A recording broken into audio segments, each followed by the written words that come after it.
Promoting economic development in poverty-stricken countries is a worthy goal. But few people stop to consider whether governments and NGOs can actually achieve this goal through foreign aid programs. Instead, a common view is that well-meaning people can do whatever they want as long as their hearts, minds, and money are in the right place. There are 3 reasons why we should be skeptical of this view. First, humanitarians suffer from a knowledge problem. They don't actually know how to allocate resources in a way that will make citizens in the recipient country better off.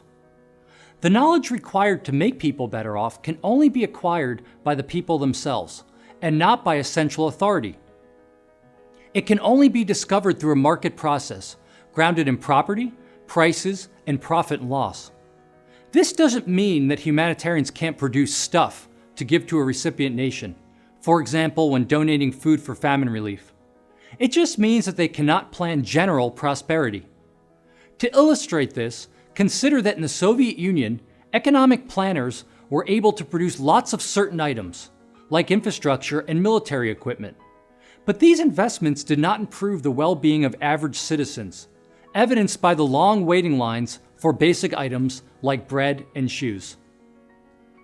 Humanitarians can also produce lots of certain items, but this is not the same as broad-based development and prosperity, which can only take place when local entrepreneurs discover the needs and wants of their fellow citizens.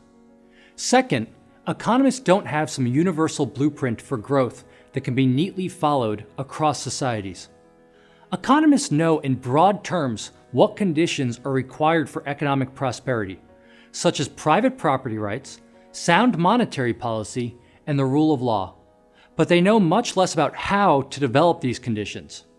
For example, property rights will vary from society to society, depending on historical experiences and customs. What this means is that economic prosperity cannot be planned or designed, even by the best and brightest economists. And where participants in an economy do have information that can be used to improve economic outcomes, such knowledge is context-specific and dynamic, changing as human wants and needs themselves change. Third, efforts to promote a society's growth and development through top-down planning tend to create perverse incentives, which lead to failure. In many cases, efforts to foster development reinforce the very conditions responsible for underdevelopment in the first place. For example, foreign assistance often empowers corrupt political elites while discouraging reforms of dysfunctional political and economic institutions. This happens because recipient nations become dependent on the donor country, disincentivizing any effort to improve their own institutions.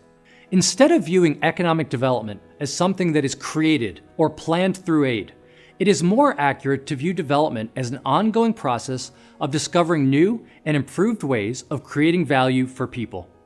This can take place only in an environment of economic freedom, grounded in private property, private ownership over the means of production, and free trade in labor and goods.